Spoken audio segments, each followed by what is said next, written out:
अस्सलाम वालेकुम जी। तो आज हमारा टॉपिक है प्रीफिक्सेस क्या होती है। अब फर्स्ट ऑफ ऑल हमने इस टर्म का जो है वो मीनिंग समझना है। इससे आपको फ़ौरन क्लियर हो जाएगा कि हमारा टॉपिक का मकसद क्या है, वो असल में है क्या।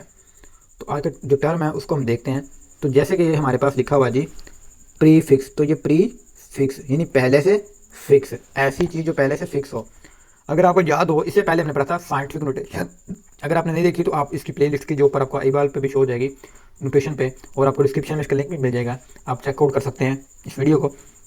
तो साइंटिफिक नोटेशन में कि किसी नंबर को हम पावर ऑफ 10 में लिखते हैं स्टैंडर्ड फॉर्म में, ठीक है। तो कुछ स्टैंडर्ड्स हमने जो बार बार यूज़ हो रहे थे उनको हमने फिक्स कर दिया, उसे क्या हम कहते हैं प्रीफिक्स। और उन हर एक नंबर को, एक स्टैंडर्ड फॉर्म को हमने एक लेटर को दे दिया। मैं आपको एग्जांपल दूँ, मोस्ट कॉमन हमने के दिया एक, जिसे हम कहते हैं किलो, 10⁻3।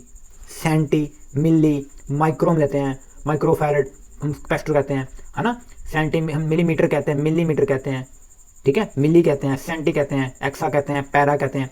तो ये कुछ टर्म्स हैं जो पहले से हमने स्टैंडर्ड फिट कर दिए। उन स्टैंडर्ड को, जिनको हम एक लेटर से शो करते हैं, वो हमारे पास क्या होती हैं, प्रीफिक्स कहलाती हैं।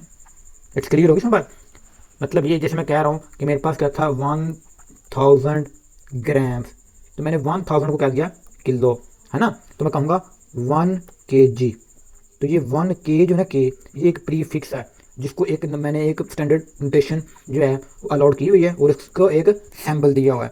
तो प्रीफिक्स क्या है, वो लेटर है जिसको हमने एक वैल्यू दी हुई है, ठीक है। और जब भी हम 1000 हमारे पास आएगा तो हम बजाय इसके वो लंबी एक लिखें, हम नीड फॉर्म लिखने के लिए वहाँ पे कुछ प्रीफिक्स जो पहले से फिक्स किए हैं वो हम वहाँ पे लिख देंगे। हम उसकी पावर भी नहीं लिखेंगे, हम उसकी जगह लेटर लिख देंगे ताकि और नीट हो जाए। क्लियर होगी बात। तो ये चीज़ हम पढ़ते हैं। अब इसकी एग्जांपल समझते हैं ताकि आपको क्लैरिटी आ जाए। तो हमारे पास है जी prefix are the letter placed at the beginning of SI base units. तो हमें पता है कि हमारे पास ग्राम क्या एक बेस यूनिट है मैथ्स का।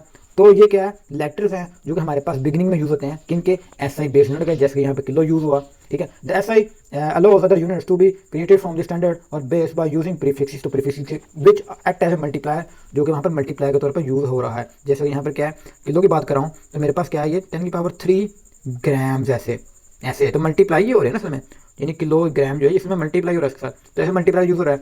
जैसे unit use with prefix is indicated multipliers and sub multipliers of the base unit.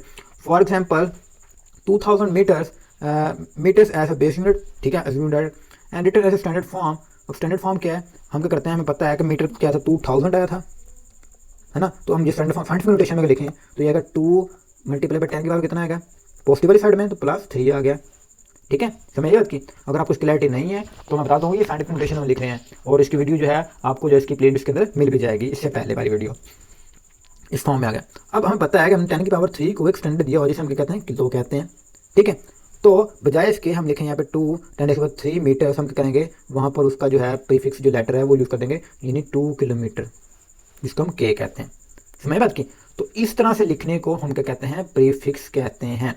अब यहाँ पर उस जो है उसने कुछ ऑर्डर्स लिए हैं जिनको समझाना यहाँ पे ज़रूरी है। जैसे कि हमने पहले से कुछ फिक्स किए हुए हैं, इससे ज़्यादा भी। जैसे कि हमारे पास यहाँ पर जी 10⁻6 है, ये हमारे पास लिमिट है ऑब्जर्वर यूनिवर्स की, कि हम 10⁻6 तक जो है वो यूनिवर्स को ऑब्जर्व कर सकते हैं। 10⁻11 है, ये हमारे पास डिस्टेंस है किसका, सन का। अगर हम इसे वैसे लिखना शुरू करें तो काफ़ी लेंथी हो जाएगा। ये हमें बता रहा है कि हम अगर स्टैंडर्ड फॉर्म में लिखते हैं तो हमें क्या फ़ायदा मिलता है, किस तरह से आसानी पैदा होती है। अब हमारे पास 10⁻7 है, मीटर्स जो है वो डायमीटर है अर्थ का, 1 मीटर जो है ह्यूमन डायमेंशन है, ठीक है। उसके बाद 10⁻5 जो है ये डायमीटर है किसका, रेड ब्लड सेल का। 10⁻−10, या सॉरी -5 था, ये -10 आ गया, रेडियस ऑफ एन एटम।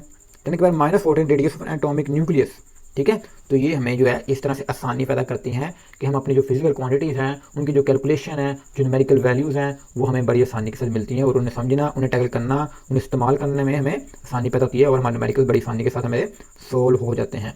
तो इसलिए जो हमारी फिज़िक्स है उसमें जो हमारे पास प्रीफिक्सेस है, साइंटिफिक नोटेशन है, उसका जो है एक मेन किरदार मौजूद है। तो ये था आज का लेक्चर, जिसमें हमने देखा कि प्रीफिक्सेस क्या होते हैं, पहले से फिक्स कुछ जो वैल्यूज़ हैं, स्टैंडर्ड्स हैं साइंटिफिक नोटेशन के फॉर्म में 10⁻10 में, 10 की पावर में, ठीक है, वो जो जो पहले से फिक्स की गई हैं, और उनको जो एक स्टैंडर्ड जो है एक लेटर जो है अलाउड किया गया, जैसे किलो, हेक्टर, डेसी, सेंटी, ठीक है, इस तरह से।